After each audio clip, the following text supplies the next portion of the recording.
95.1 FM, I'm Heather Stott. Now, plastic surgery hasn't been out of the news for the past few days, especially when it comes to dealing with faulty breast implants. And it's the private cosmetic surgery business that provides the background to a series of fictional novels by the authors Joanna Berry from Wilmslow and Penny Avis. Using their own experience working as businesswomen in Manchester, they came up with 4 books. Never mind the Botox, following a lawyer and an accountant, a cosmetic surgeon and a banker going into business together. And they both join you now. Very good morning to you, Joanna. Good morning, Heather. And Penny, good morning to you as well. Good morning. Good morning. So now then, let's start with the story. Joanna, let me start with you. This started out as one book, didn't it? Did you always intend to write 4? No, we didn't always intend to write 4. Penny and I sort of did some brainstorming over a Sunday lunch one day and came up with the idea about writing a book about working on a deal in the city, because it's what Penny and I used to do. And we started knocking storylines around, characters around, based on people we'd met in our own experiences. And the material was so much that we sort of realised that very quickly it was more than one book, probably 2. And then we carried on, and it ran and ran, really. And we ended up with the idea of having a central deal being the sale of a cosmetic surgery business, and we would focus on the 4 key female professionals working on that deal. So it turned into 4 books. Yeah. Right. So it turns into 4 books. Penny, what about the actual writing of this? I mean, because you've got a job, haven't you? I have, but I'm on a career break from it for the moment. So that's enabled me to have more time to work on this particular fun project. Right, okay. So how do you write? Is it disciplined? Do you make yourself sit down and write every day? Yes, we do. And I think that's one of the things that our backgrounds helped us with, really. You do need to write for, 4, 5, 6 hours a day, every day for several weeks, if not several months, to get a complete manuscript finished. And so it does require a lot of self-discipline. Right, so it requires self-discipline. And you can't sit there and write together, or do you, Joanna? Well, we obviously live in different parts of the country, so that we didn't do very much of that, but we did meet up an awful lot. We used to meet up once a month, either in Manchester at the Lowry Hotel usually, or in London in a very nice bar somewhere, or coffee lounge, and compare notes and edit each other's work. But no, you're right, the bulk of it is quite a solitary profession, and that was the lovely thing about being 2 of us, because we could phone each other up, bounce ideas off each other, and obviously meet up when we felt we needed to. But then how do you make sure that the reader doesn't know which chunk has been written by who, or which book has been written by which one of you? How do you do that, Penny? Because if you're reading, you can usually tell the style of the person who's writing, can't you? Yeah, that's right, you can. So what we did is for a start, we set a set of style rules that the 2 of us would keep to, and we set those. And there are only sort of a finite number of things that define style, so when we sort of researched it, it was clear that we could get it certainly into a box, so we were within a similar style to each other. We then worked with a professional editor, who worked with us all the way through it. Plus, we would write at the same time to each other and then switch over and directly edit into each other's work. So we got a feel for the same, quite early on, for the same style, and therefore were able to sort of switch books quite easily. Right. Now, when you came up with the idea, Joanna, did you not think, I'll write a book, it'd be easy to do it on your own? Or did you think, no, 2 of us will be able to write this better, or were you never worried that you'd have artistic differences? No, not really. Although I think what helps is that Penny and I have treated the whole project in a sort of very professional way, and we've been more keen about the success of the books than about our own sort of professional sensitivities. So we've both been very good about taking criticism, and we're not precious at all about what we've written. And actually, having 2 of us has just made the whole thing so much more fun. We've had an absolute blast along the way. We've been to bizarre and wonderful meetings. We've had editorial sessions. We've been to wonderful parties, done all these kind of events together, and I think doing it together has made it twice as much fun. Made it really good and fun. You've always got somebody supportive, I suppose. Absolutely. As well, haven't you?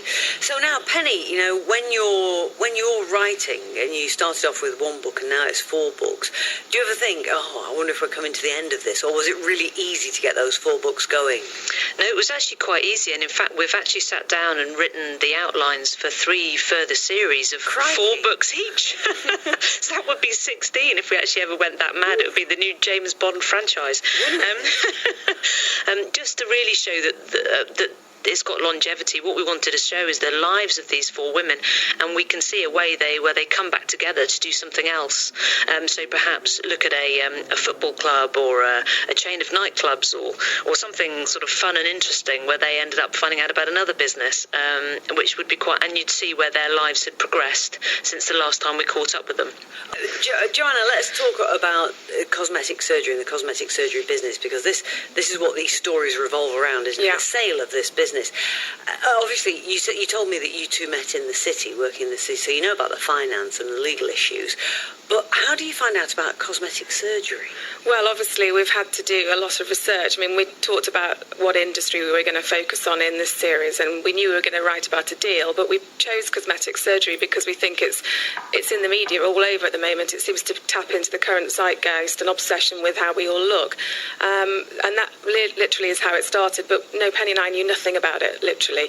So we went off and researched in the way that most people do, initially starting with the internet, but then we went much wider, interviewing surgeons. And Penny spent a lot of time with a gentleman called Neil Bulstrode, who is a consultant plastic surgeon and works at Great Ormond Street doing reconstructive work as well as cosmetic surgery, and basically picked their brains.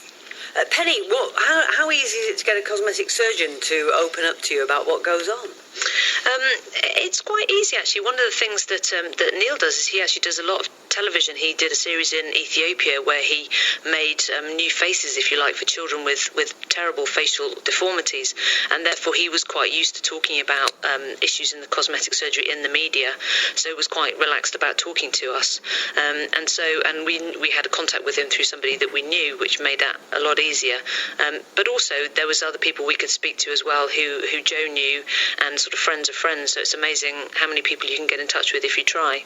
Yeah, I suppose so, and I suppose once you start talking to people, they introduce you to other people, and so that's right. It carries on, doesn't it? That's right. Now, the exciting thing, as far as you're concerned, is that this could end up potentially, Joanna, a TV series, couldn't it? It could. We signed a joint venture agreement with a company called Future Films plc earlier, last year in about August, I think it was, and we are currently in development, trying to get a sort of 6-part drama series off the ground, with a view to, as you say, getting it on screen. How fantastic. So, Penny, was this the first thing that you had written when you started with the Botox series with Joanna? It was. We're both debut authors, which was quite interesting, really. So it's a bit of a change from law and accountancy. Yeah. But right at the beginning, we knew that it had the potential for sort of translating to a different medium, either film or television.